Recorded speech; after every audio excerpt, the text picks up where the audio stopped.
Let me take a guess. Lately, you've been carrying more weight on your mind than you'd like to admit. Maybe at night, when everything is quiet, your thoughts run wild. You're lying there, staring into the dark, replaying every mistake, imagining every possible disaster. You tell yourself to relax. You focus on your breathing, yet that knot in your chest, that heavy pull in your gut, refuses to let go. The pressure, the doubt, the fear. During the day, you might put on a smile, but deep inside, there's a quiet battle raging. You're far from the only one. The truth is, most people are lugging around far more than they reveal. We stress over our finances, our relationships, our futures, even over the way others perceive us. We try to map out every move, control every variable, but no matter how much we plan, it rarely feels like enough. So, what's the way forward? Here's a twist you might not have expected. The solution to that constant unease might not lie in the latest app or even a therapist's office, though those can help, but in ancient principles that have stood for over 2 millennia. I'm talking about Stoicism, a philosophy embraced by Roman rulers, battle-worn soldiers, enslaved individuals, and scholarly minds alike. And here's the thing. It's just as effective now as it was back then. Because back in those days, just like today, life was unpredictable. People endured wars, betrayals, sickness, heartbreak. They couldn't control the chaos around them, but they learned to master their responses to it. That's exactly what today's video is about. You're about to discover 8 Stoic practices that can help you break free from worry, not just for a few hours, but in a way that's deep, lasting, and transformative. These aren't surface-level tricks, they're shifts in perspective, ancient tools you can use to build inner calm in a world determined to disturb it. And don't worry, this won't be some academic lecture, no philosophy degree required. Everything we'll cover is practical, easy to grasp, and grounded in real life. Whether you're studying, raising a family, building a business, or simply getting through each day, there's value here for you. Before we dive in, let me quickly share a personal moment. A few years back, I was completely stuck. I felt buried under constant pressure, checking my phone dozens of times a day, refreshing my inbox, chasing approval, drowning in overthinking. I convinced myself that worrying meant I was being responsible. But the truth? It meant I didn't trust myself. One night, I stumbled upon a line from Marcus Aurelius, a Roman emperor who kept a personal journal through wars and plagues. You have power over your mind, not outside events. Realize this, and you will find strength. It hit me like a lightning strike. I had spent years trying to control everything I couldn't, yet I'd barely tried to master my own thoughts. That was the turning point. I started reading more, applying Stoic habits, and retraining the way I dealt with stress. And the best part, you don't need to rebuild your entire life to find peace. You just need to change how you view it. That's exactly what these 8 habits will help you do. We'll walk through them one at a time. I'll share quotes from real Stoic thinkers, and you'll hear examples of how they've helped not just philosophers of the past, but people like you and me today. So take a slow breath. You're not damaged. You're not weak for feeling worry, but you are strong enough to decide how you respond. And that's exactly what we're going to work on together. Habit number 1, master the art of premeditation. Let me ask you something. Have you ever found yourself stressed over something that hadn't even happened yet? Of course you have. We all have. We imagine the worst. The breakup, the job loss, the humiliation, the illness. And our bodies react as if it's already happening. The fear takes over. The Stoics had an antidote for this, premeditatio malorum, the Premeditation of Evils. Seneca put it this way: he robs present ills of their power, who has perceived their coming beforehand. At first, this might sound pessimistic. Why think about bad things that could happen? But it's actually the opposite. This isn't about becoming fearful. It's about becoming prepared. A Stoic would begin the day by asking, what could go wrong today? What challenges might I face? What insults might be thrown? What losses might occur? By calmly visualizing these possibilities, they stripped them of their power. They accepted them before they even arrived. Here's how you can apply this.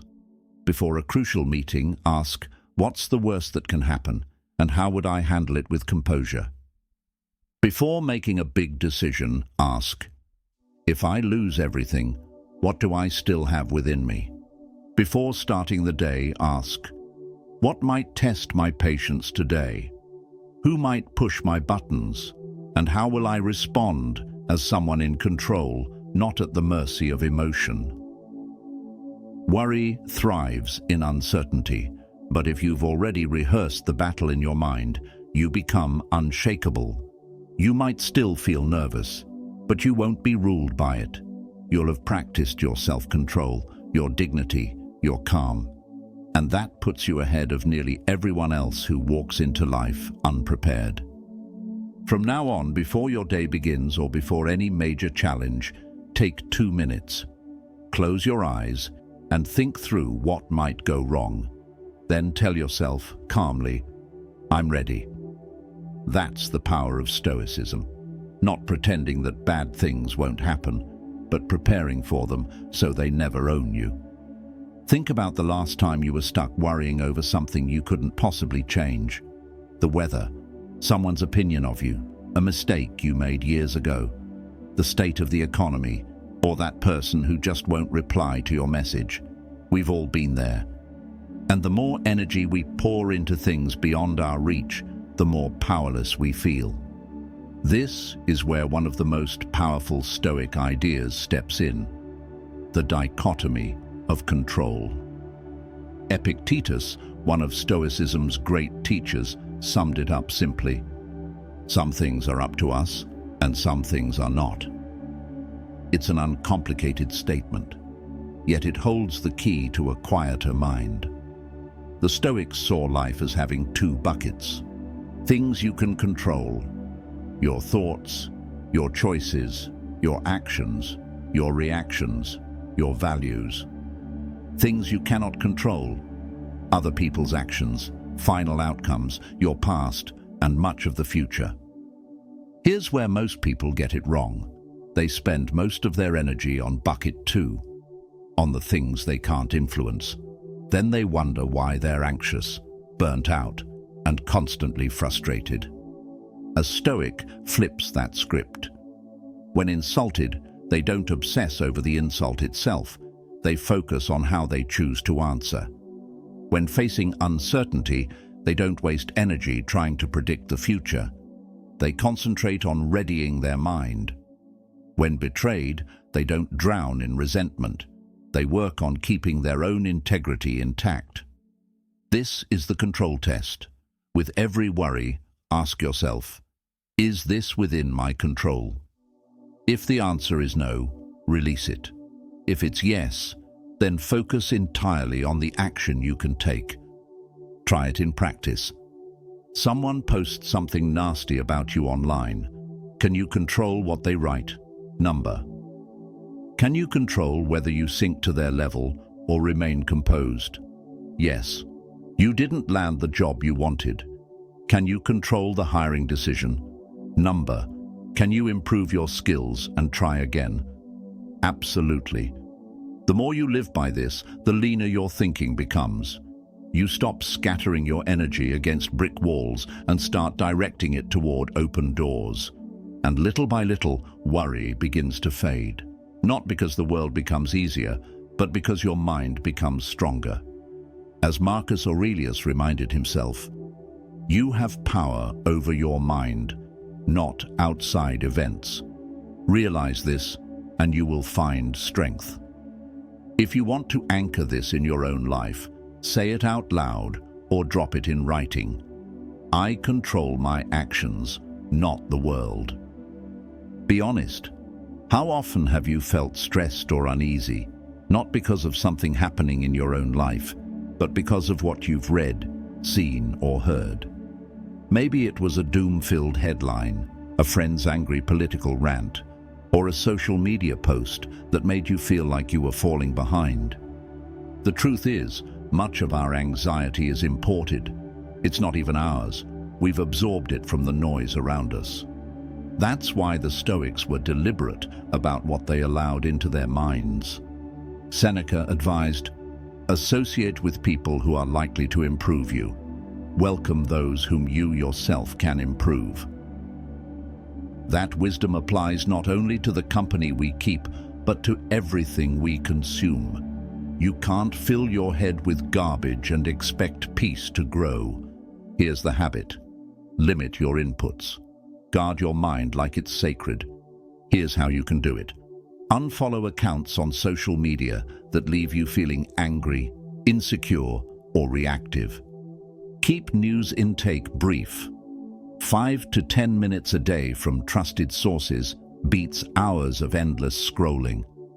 Create distance from people who constantly gossip, complain, or fuel your fears. Curate your online and offline world to feed your mind with clarity, wisdom, and strength, not noise. This isn't about being uninformed. It's about protecting your energy.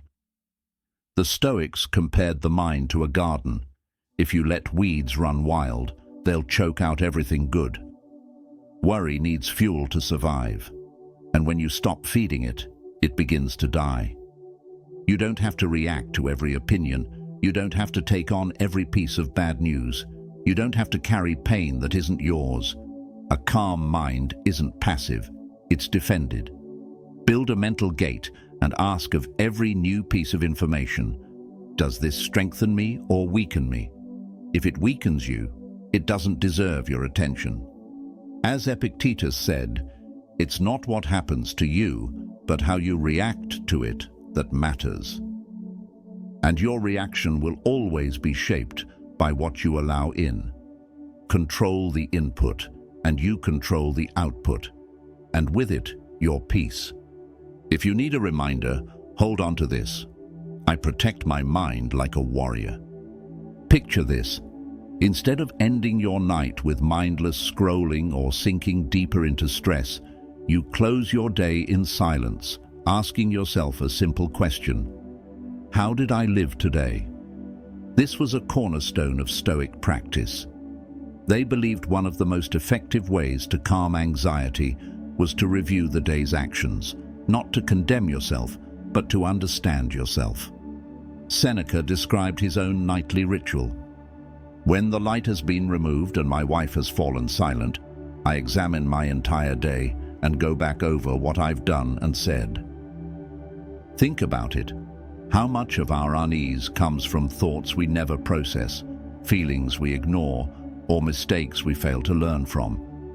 Instead of running from the day and diving headfirst into the next, the Stoic sits with it. They ask, did I show courage today? Did I let something outside my control steal my peace? Did I speak words I regret? Did I live by my values? By reflecting regularly, they didn't just recall events, they rewired their thinking. Over time, this habit turns you into a disciplined observer of your own mind. You start noticing patterns. What provokes you? What drains you? What lifts you higher? You become sharper in your reactions, steadier in your emotions, and truer to your principles. Here's how to make it a part of your life. Every night, take 5 to 10 minutes. Sit quietly. Ask yourself, what did I handle well today? What can I improve tomorrow? Avoid harsh self-criticism. Just notice. Writing it down can be even more powerful. Let it become a mirror for your growth. And if the day went badly, good. Now you know exactly where to improve. Worry grows when we avoid facing our past. But when we look at it with calm honesty, it loses its grip. Marcus Aurelius followed this ritual every night in what became his meditations. He didn't write them for others to read. They were private notes to keep himself grounded, humble, and aligned. You can do the same. The reward? You fall asleep with clarity and wake up with purpose. And gradually, the endless mental spinning fades, because reflection keeps you rooted. And someone who's grounded doesn't get swept away by fear. Let's be honest. How much of your stress comes from fighting against reality itself? The relationship you didn't want to lose, the opportunity you didn't want to miss, the news you didn't want to hear. Something happens, and instead of accepting it, you replay it endlessly. You question it. You wish it were different. And over time, that resistance turns into constant worry, sadness, or even bitterness. The Stoics had a radical antidote, amor fati, the love of fate. This isn't just about tolerating what happens, but embracing it as your path, not your punishment. Friedrich Nietzsche, deeply influenced by Stoicism, described his ideal this way. My formula for greatness in a human being is amor fati, that one wants nothing to be different, not forward, not backward, not in all eternity. At first, it sounds impossible. How can you love what hurts? But amor fati doesn't mean enjoying pain. It means understanding that pain can shape you, that even the hardest events can become fuel for growth. It's the mindset that says, this happened. I cannot change it, but I can use it. You didn't choose the breakup, but maybe it leads you back to yourself. You didn't choose the failure, but maybe it teaches you humility and persistence. Marcus Aurelius saw every obstacle as potential. The impediment to action advances action. What stands in the way becomes the way. That problem you didn't want, it's part of the journey.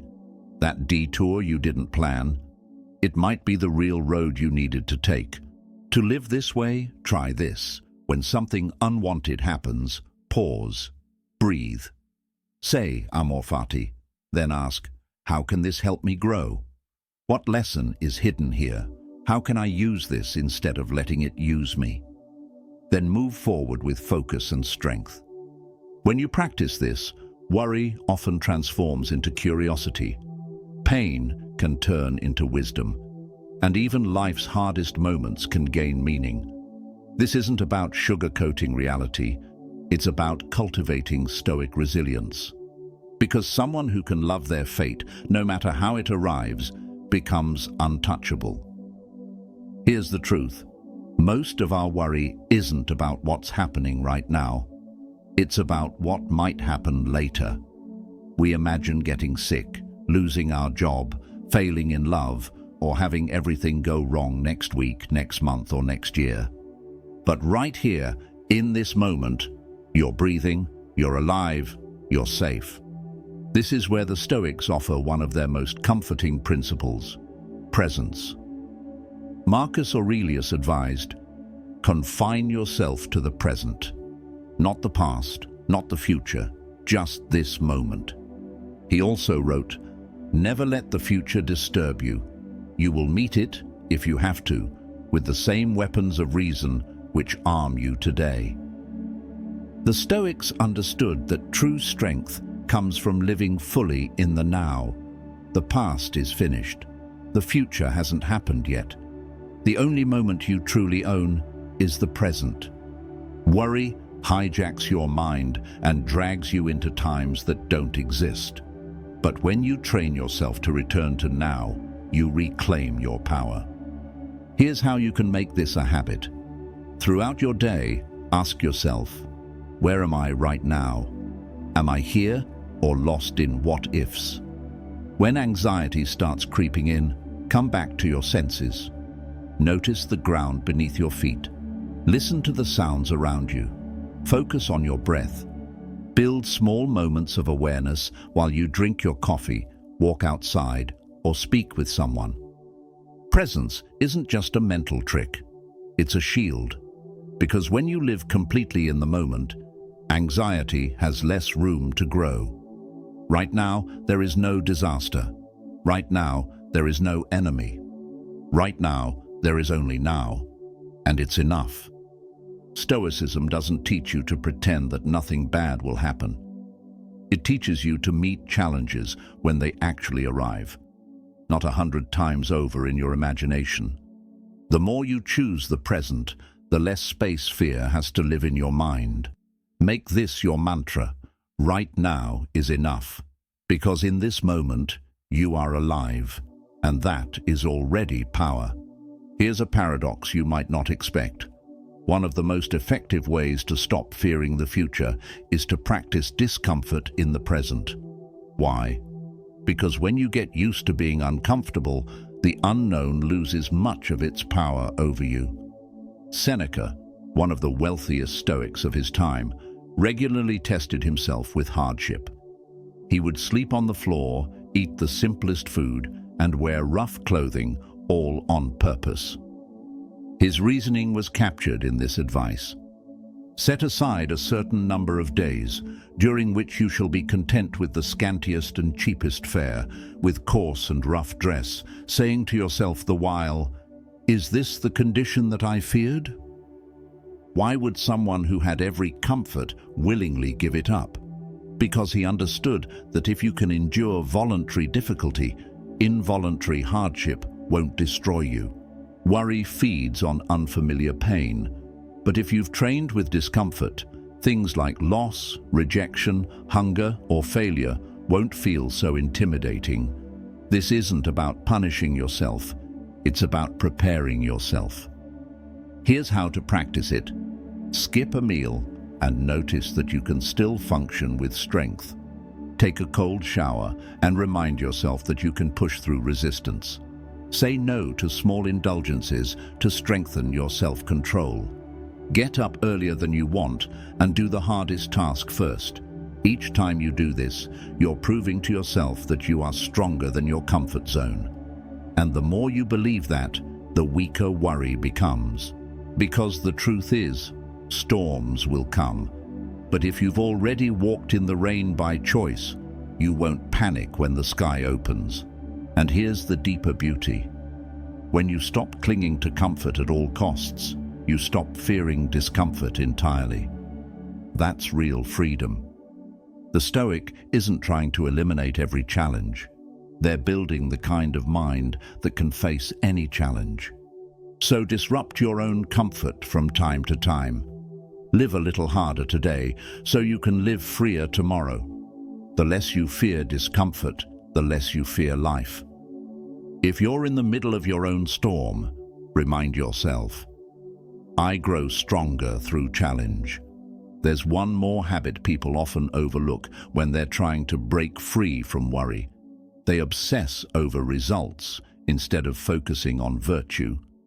They ask themselves, will this work? Will people approve? What if I fail? And because results are uncertain, anxiety grows. The Stoics taught something far deeper. Shift your focus from how things turn out to how you choose to live. From appearing successful to being good. From chasing outcomes to living with integrity. Epictetus put it plainly, don't demand that things happen as you wish, but wish that they happen as they do, and you will go on well. What does this mean in practice?